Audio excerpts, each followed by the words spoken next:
How y'all doing? It looks like the time has come to compare the 3 levels of Watch Gang deliveries for the month of March 2021.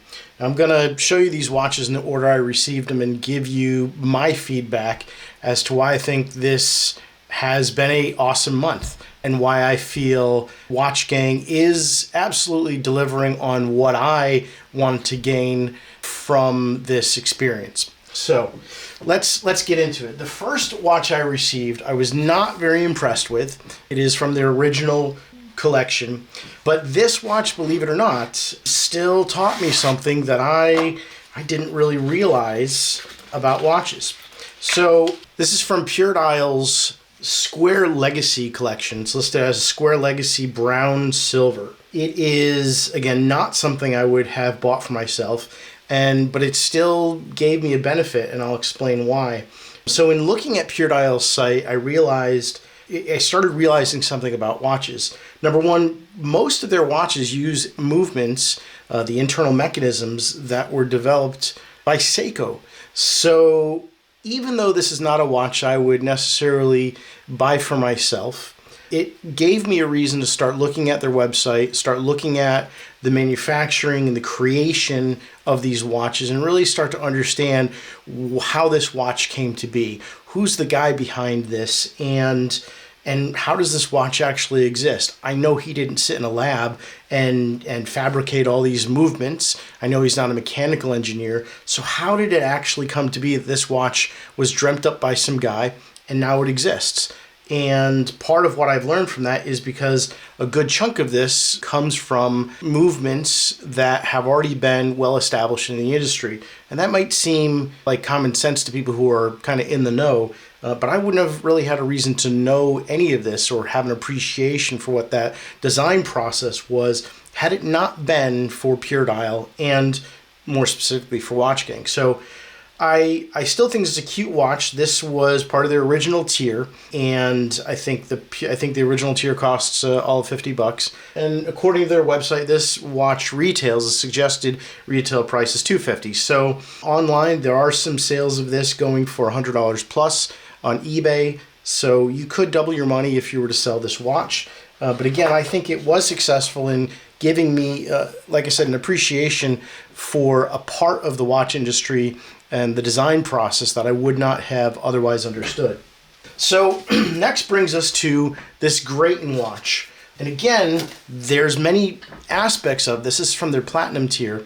This is a $620 watch. There are many aspects of this watch that I would not have purchased, but I'm grateful for having it because, again, I was able to get a taste of something that I otherwise wouldn't have had, and it gave me some understanding of something I would have otherwise ignored. So let me explain with this. So this is the Greyton Cushion 24-hour top brown. So a couple things about this. So the first thing that I should point out is it is a stainless steel watch, something I have shied away from. Not a big fan of silver stainless steel, not a big fan of these thinner bezels here, and that gets even more interesting when we look at the next watch. I'll explain in a minute. But there's aspects of this watch that I would not have ever used. So one of the things that I've always ignored is this bi-directional bezel. I could never get my head around that, like why somebody would want that, because at least on my prospects, I've got a unidirectional bezel, and I know from diving that I don't want that thing to change once I set it to that start position. So what's interesting about this, a couple things. Number one, again, this style band, I always thought in looking at this style band online that it was some type of elastic or some type of mechanism where it stretched, and that's what these individual pins were, sections were in between. And that is not the case. This actually has a butterfly clasp on it. And so part of the reason why I think this was a good watch for me to touch and play with and have is that many times that I've been looking at watches online and I've seen this pattern, I've just kind of clicked past it because I figured I don't really like bracelets. I most certainly don't want an elastic. And so this gave me the opportunity to see that I could go for more of these thinner, more intricate designs, I could still adjust the bracelet to fit my wrist, and basically opened up more possibilities that I otherwise would have ignored. Again, and as far as this bezel, the more that I started looking at who actually uses these types of bezels, I realized that it's probably not a bad design, because you could still use it for timing and the other aspects that I use my diver bezel for in day-to-day life. So again, not a watch I would have chosen for myself. I like the fact that it is a quality mechanism, quality watch. It still uses an NH37 Seiko mechanism, which again, Seiko is kind of my go-to. That's who I kind of love. But even the stainless steel, the brushed stainless steel, again, there's aspects of this watch that I kind of know after having it in my hands that I probably will factor in some of these design elements in the next watch that I look at buying for myself on a permanent or semi-permanent basis. So that is the Greyton Cushion 24-hour top brown. So that was the platinum, and I think the platinum is maybe $300, $299, $249, something like that.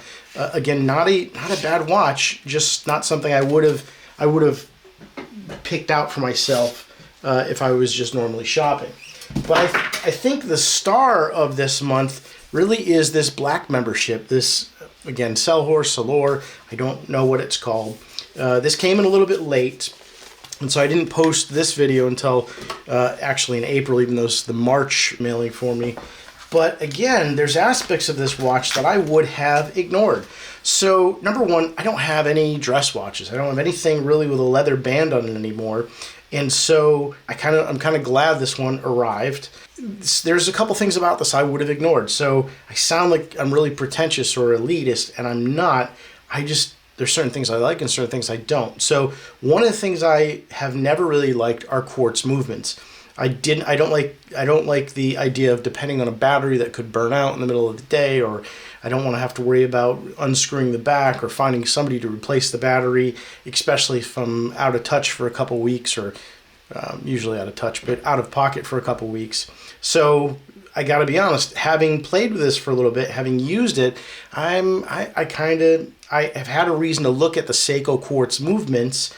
I have to admit that I now, because of Watch Gang and because of this watch, I probably will look at a quartz watch at some point in the future. So that's the first thing. The second thing is, again, we talk about this bezel. I've always complained about these thin, useless bezels. Why would somebody want this on a bezel, I thought?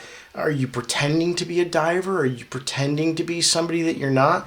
I know that that's why it exists on my watch, but when you think of it, part of the reason why I defend wearing this watch so much and why I wear it in my day-to-day life is because I actually do use that bezel. When I start timing something, I think the analogy I used when I gave a demonstration of that watch previously was I use it like for timing eggs. Like, when did I start the water boiling, or when did I set the pot to sit, or when I was painting my porch, when did I put that last coat of paint on so I know how long it has to cure. So having this bezel on here and having this watch kind of forced me to think again, wait a second, the people who are using this bezel are probably using it for the same exact thing that I'm using it for when I'm not in the water.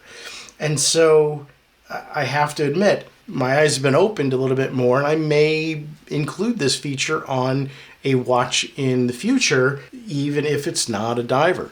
And again, because of this watch, it gave me a reason to start looking at quartzes and start understanding the movement that's in here, start understanding what Seiko has actually introduced to the quartz world, which if you haven't checked out the history of Seiko, you should definitely do that. Awesome, awesome history. Point being is, I would have never touched a quartz. I probably wouldn't have gravitated towards one. I would have never gravitated towards one with this thinner bezel on here. I didn't really see the purpose of it. Because of Watch Gang, because of this watch, those two facts are no longer valid. Above all, heck, I've got an attractive watch for a dress occasion or a semi-formal occasion that I didn't otherwise have. Mine are all, smart watches and diver watches and, big chunky analogs. And I think I've got a Seiko over here that's a solar, quartz, but solar. So the fact that I have this, like I said, kind of opens up my mind a little bit, kind of opens the doors a little bit. Yeah, so I'm grateful it arrived. So if I had to look at all three of these watches for this month, the Greyton, the Pure Dial, and the Salor, I'd have to say that in order of best to least favorable or best to least desirable, or however you want to put it, I would say my number one pick would obviously be this black membership, this quartz Salor. Again, retails online for $265. That is part of their Rally collection. Chronograph watch, quartz movement, a little bit of a dressier minimalist size. But I would say this is my number one pick for this month. The Greyton would be number two. Again, I probably wouldn't wear this as a daily, but I do like having it and knowing that it's there if there's a reason to slip this on, maybe in a blue suit or something like that, I have something that'll go. And the Pure Dial, I probably will never wear this. I will admit, I'm not a big fan of that square face. I'm not a big fan of that, that reddish brown. But again, they each had a benefit, and they each improved, in my opinion, kind of part of my watch knowledge and opened up some doors that would have otherwise remained closed. So thank you, Watch Gang. Thank you guys for subscribing. I plan on doing this every month from this point forward, getting all three, reviewing all three, and then giving you kind of a wrap up at the end of the month.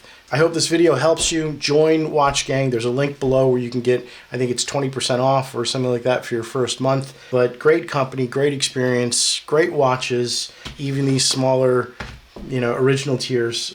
And yeah, we'll do it again in a couple weeks. Thanks a bunch.